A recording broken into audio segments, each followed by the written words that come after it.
السلام علیکم ناظرین کرام، نئی ویڈیو میں آپ کو خوش آمدید کہتے ہیں۔ آج کی یہ ویڈیو بہت ہی امپورٹنٹ ہے۔ یہ آپ کو اس آگ سے آگاہ کرنے کے لیے ہے جو آپ کے گھروں تک آنے والی ہے۔ پاکستان کو تباہ کرنے کے لیے ایک پلان بنا لیا گیا ہے اور آج اور کل میں کچھ فیصلے ہوئے ہیں، ان سے بھی آپ کو آگاہ کروں گا۔ ایک منظم طریقے سے پاکستان کو تباہ کرنے کا فیصلہ ہوا ہے۔ جب سے اس پلان کو عملی جامہ پہنایا جانے لگا تو یقین نہیں آتا کہ اس طرح بھی ہو سکتا ہے۔ ناظرین اکرام، عمران خان کی حکومت جاتی ہے، آپ کو اچھی طرح پتہ ہے کہ افغانستان سے لوگوں کو یہاں لا کے بسانے کا کام شہباز حکومت کے دور میں شروع ہو جاتا ہے۔ اس سے پہلے یہ کام ہونا تھا عمران خان کی حکومت میں، لیکن ایک پلان طریقے سے ہونا تھا، ڈس آرم کر کے ہونا تھا، اس کے بعد انہیں قومی دھارے میں لانا تھا۔ سب سے پہلے جنرل فیض حمید کو تبدیل کیا گیا اور D G I S I کی تبدیلی کے بعد یہ پلان ردی کی ٹوکری میں چلا گیا۔ پھر عمران خان کی حکومت گرا دی گئی۔ پھر پارلیمان میں فوجی قیادت نے بریفنگ دی، رانا ثناء اللہ نے آ کر بتایا کہ کس طرح سے ہم لوگوں کو لا کے آباد کریں گے۔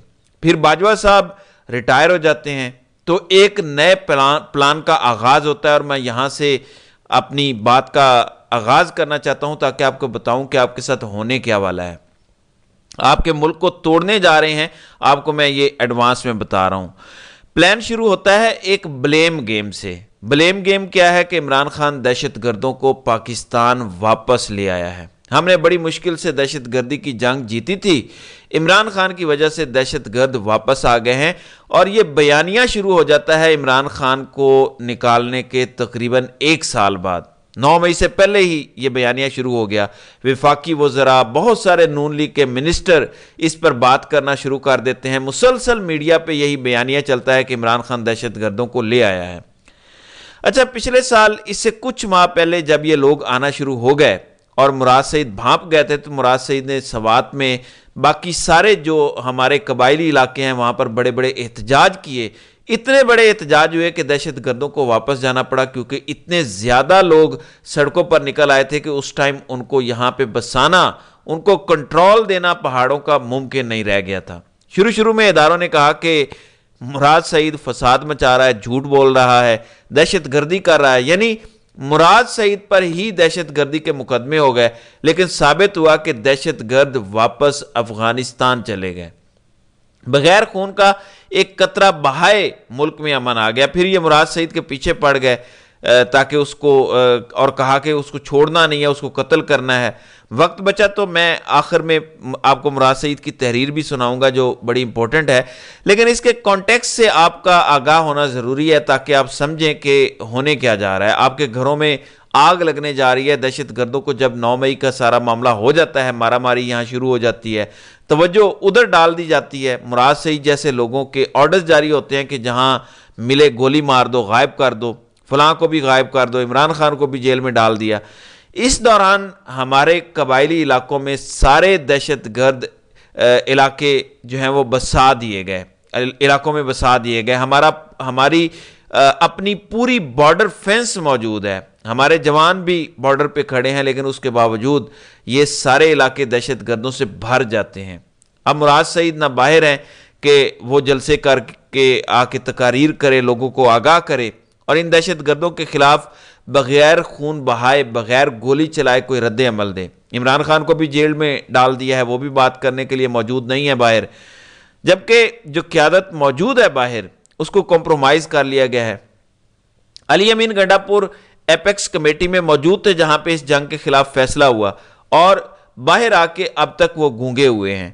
ایک بیان تک انہوں نے جاری نہیں کیا، جبکہ پی ٹی آئی کی باقی قیادت جو عام حالات میں بڑے معاملہ فہم نظر آتے ہیں وہ بھی بول رہے ہیں کہ ہم نے چوڑیاں نہیں پہنی ہوئی، ہم آپریشن نہیں ہونے دیں گے۔ میں اسد کیسر کی بات کر رہا ہوں۔ تو ناظرین اکرام، دہشت گردوں سے یہ سارے علاقے بھر دیے گئے۔ اس کی ایک وجہ ہے، ہمارے بڑے بڑے عہدیدار چین گئے تو چین نے کہا کہ دہشت گردوں کے خلاف آپریشن کریں، ختم کریں دہشت گردی، تب یہاں پہ سرمایہ کاری آئے گی اور ملک میں سیاسی استحکام لے کر آئیں۔ یہ 2-3 باتیں انہوں نے کہیں۔ آپ کو پتہ ہے کہ چین پوری دنیا میں کہیں پہ بھی ملٹری آپریشن کے حق میں نہیں ہے۔ چین کا اصول ہے کہ اتنا پیسہ لگاؤ علاقوں میں کہ دہشت گردی خود ہی ختم ہو جائے۔ چین اپنے علاقوں میں یہی سب کر رہا ہے۔ تو چین جنگوں کے حق میں نہیں ہے، جبکہ امریکہ جنگیں کرواتا ہے، چین پیسوں کا ماڈل ہے، مال کا ماڈل ہے، ترقی کا ماڈل ہے، انویسٹمنٹ کا ماڈل استعمال کرتا ہے، لیکن چین آپ کو یہ کہنے پر مجبور ہو جاتا ہے کہ آپ آپریشن کر کے دہشت گردی ختم کریں، ہمارے لوگ محفوظ نہیں ہیں۔ چین یہ بات آپ کو پہلے کہتا ہے، جب آپ جاتے ہیں دوبارہ کہتا ہے، اور اب پاکستان آیا جب ان کا وفد تو انہوں نے پھر کہا کہ سیکیورٹی سچویشن ٹھیک کی جائے اور پاکستان میں سیاسی عدم استحکام کو ختم کیا جائے، تمام سیاسی جماعتیں اکٹھی ہو جائیں۔ ناظرین کرام، اب ایک سوال ہے جس پر میں رائے نہیں دوں گا۔ دہشت گرد افغانستان سے آتے ہیں، ہمارا فینس کراس کرتے ہیں، کسی کو نظر نہیں آتے۔ وہ چیک پوسٹیں جن کے خلاف منظور پشتین احتجاج کر کے بوڑھا ہو گیا ہے، وہ چیک پوسٹیں بھی موجود ہیں، ہر گاڑی کو وہ چیک کرتے ہیں، لیکن اس کے باوجود دہشت گرد اسلحے بارود سمیت گاڑی سمیت اندر آ جاتے ہیں اور اس کے بعد ایک ٹارگیٹڈ آپریشن کرتے ہیں چائنا کے خلاف۔ اس سے پہلے اشارتاً کسی نے بات کی تھی کہ بلوچستان کے ایک ہوٹل میں جب چائنیز وفد نے جانا تھا، یہ دورہ اتنا سیکرٹ تھا کہ کسی کو پتہ نہیں تھا، ہمارے اداروں اور چائنیز اداروں کے علاوہ کسی کو نہیں پتہ تھا کہ کب انہوں نے آنا ہے، ٹائمنگ کا نہیں پتہ تھا، لیکن جیسے ہی وہ وہاں پہنچتے ہیں وہاں پر دہشت گردوں کا حملہ ہو جاتا ہے۔ یہ میں آپ پہ چھوڑتا ہوں کہ دہشت گردوں کو یہ اندر کی معلومات پھر کیسے مل رہی ہے، جب صرف چائنیز اداروں اور ہمارے اداروں کو پتہ تھا۔ فیصلہ آپ نے کرنا ہے۔ تو تواتر سے حملے کیے جاتے ہیں چن چن کے، کبھی کراچی میں حملہ ہو رہا ہے، کبھی داسو ڈیم کے قریب حملہ ہوتا ہے، اب یہ بشام والا حملہ ہو گیا، گوادر میں حملے ہوئے ہیں، یعنی اتنے حملے ہوئے کہ چین مجبور ہو گیا آپ کو کہنے کے لیے کہ جنگ شروع کرو۔ اندازہ لگائیں، امریکہ یہاں پر ہم سے جنگیں کروا رہا تھا پچھلے 40-50 سال، اب اگر امریکہ کا یہاں پہ انٹرسٹ نہیں ہے خطے میں اور وہ یوکرین میں پھنس گیا ہے، تو پاکستان کو غیبی مدد مل گئی ہے کہ اب چین کہہ رہا ہے ہم سے کہ آپ جنگ کریں، آپ آپریشن کریں، اور یہ تسلیم کر لیں آپ لوگ، اور میں بھی تسلیم کر لیتا ہوں کہ یہ محض اتفاق ہے کہ چائنیز لوگ ہی مرتے گئے۔ ان کی سیکرٹ موومنٹ کی معلومات بھی دہشت گردوں تک پہنچتی رہی کہ کب وہ کہاں سے کہاں جا رہے ہیں۔ بارودوں سے بھری گاڑیاں بھی بارڈر سے گزر کے، فینس سے گزر کے پاکستان آتی رہیں، لیکن کسی کو نظر نہیں آئی۔ تو سوچیں، پہلے ایک بیانیہ بنا کر عمران خان یہ بیانیہ بنا کے عمران خان دہشت گردوں کو لے آیا ہے۔ یہ بیانیہ بنانے کا ایک طریق ہے، کیونکہ اس سے پہلے انہوں نے بیانیہ بنایا تھا کہ عمران خان نے چین کو ناراض کر دیا، وقت نے ثابت کیا کہ چین کو ناراض انہوں نے کیا تھا، انہوں نے بیانیہ بنایا کہ عمران خان نے عرب ممالک کو ناراض کیا، وقت نے ثابت کیا، اور دیکھ لیں ابھی تک عرب ممالک نے ان کو کوئی پیسہ نہیں دیا۔ اگر عمران خان نے ناراض کیا ہوا تھا اور وہ ان سے راضی تھے تو پیسہ کیوں نہیں دے رہے وہ ان کو؟ پھر عمران خان پہ الزام لگایا کہ اپنا آرمی چیف لگائے گا، حالانکہ خود اپنا آرمی چیف لگانا تھا۔ پھر کہا کہ یہ بڑا فاشسٹ ہے، یہ فسطائیت کرے گا، ہمیں جیلوں میں ڈالے گا، جبکہ خود آ کے سب کو جیلوں میں ڈال دیا۔ تو جب انہوں نے یہ الزام لگایا عمران خان پہ کہ عمران خان دہشت گردوں کو لے آیا ہے، تو وہیں سے سارا کھیل سمجھ جانا چاہیے تھا، پی ٹی آئی کو سمجھ آ جانی چاہیے تھی کہ اب یہ ایک اور ملٹری آپریشن کرنا چاہتے ہیں، اور اس سے پہلے انہوں نے تحریک انصاف کی ریزسٹنس ختم کرنی ہے اور عمران خان کو جیل میں ڈالنا ضروری ہے۔ اب اس آپریشن کی آڑ میں بہت سارے اہداف ہیں۔ یہ در حقیقت لیجسلیٹو گیم کرنے جا رہے ہیں، یعنی قانون سازی کے ذریعے۔ ناظرین کرام، آپ کو یاد ہوگا کہ جب آپریشن رد الفساد شروع ہوا تھا تو پاکستان نے ملٹری کورٹس بنائی تھیں اور اس کو آئینی ترمیم کے ذریعے پاس کیا گیا تھا، جس کو سب جماعتوں نے لائن میں لگ کے ووٹ دیا تھا، جو پھر 2019 میں ختم ہو گئی تھی۔ اب اپنے بیان میں دوبارہ انہوں نے کہا ہے کہ ہم لیجسلیٹو پاورز استعمال کریں گے دہشت گردوں کو ختم کرنے کے لیے، یعنی فوجی عدالتیں بنانے کے لیے ایک ایکسکیوز مل جائے گی، اور ابھی جو ایک کیس چل رہا ہے جو قاضی صاحب نہیں لگا رہے، پھر یہ سرد خانے میں چلا جائے گا اگر آئینی ترمیم ہو جاتی ہے۔ جب ملک حالت جنگ میں ہو تو کیسے کوئی جماعت ایک سائٹ پر کھڑی ہو کر کہے گی کہ ہم آئینی ترمیم نہیں کرتے ملٹری عدالتوں کے حق میں، جب سارے کہہ رہے ہوں گے تو بڑا مشکل ہو جائے گا۔ یہ دیکھیں اور سمجھیں کہ گیم کیسے ڈالی جاتی ہے، اور پھر اس کے ذریعے تحریک انصاف کو تون دیا جائے گا۔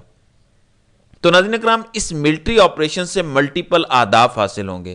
طالبان کی آڑ میں تحریک انصاف کی لیڈرشپ، ورکرز اور سپورٹرز کے خلاف خاص طور پر خیبر پختونخوا میں انہیں کمزور کرنے کے لیے کارروائیاں کی جا سکتی ہیں۔ دہشت گردی کی جنگ کی آڑ میں لوگوں کو غائب کیا جائے گا، عدالتوں کی بھی نہیں سنی جائے گی، کہا جائے گا کہ جنگ ہو رہی ہے، اب آپ بیچ میں نہیں آ سکتے۔ تو اس طرح تحریک انصاف کو خیبر پختونخوا میں توڑنے کا کام شروع ہو جائے گا۔ پھر آپ دیکھیں گے کہ یہاں سے حملے ہوں گے دہشت گردوں پر، لیکن دہشت گرد اتنے سمجھدار ہوں گے کہ وہ جوابی حملے صرف تحریک انصاف کے لیڈران پر کریں گے۔ جب 2007 میں آپریشن ہوا تو تب بھی دہشت گرد اتنے سمجھدار تھے کہ آپریشن ملٹری کی طرف سے ہو رہا تھا، لیکن بے نظیر جو مشرف کے خلاف تھی دہشت گردوں نے ان کو ٹھکانے لگا دیا۔ تو کتنے سمجھدار ہیں دہشت گرد، یعنی جو آپ کے خلاف آپریشن کر رہے ہیں دہشت گرد ان کو نہیں مار رہے، دہشت گرد ان کو مار رہے ہیں جو آپریشن کے خلاف ہیں۔ تو آپ دیکھیں گے اس آپریشن کی آڑ میں کیا کیا کچھ حاصل کیا جاتا ہے، اور یقین کریں یہ ملک تباہ کرنے کی ایک ریسپی ہے جو تیار کر لی گئی ہے۔ اللہ تعالی ہمارے ملک پر رحم کرے، آمین۔ تو ناظرین کرام، آپ کی اس ویڈیو کے حوالے سے کیا رائے ہے؟ آپ اپنی رائے کا اظہار کامنٹ سیکشن میں ضرور کیجئے گا۔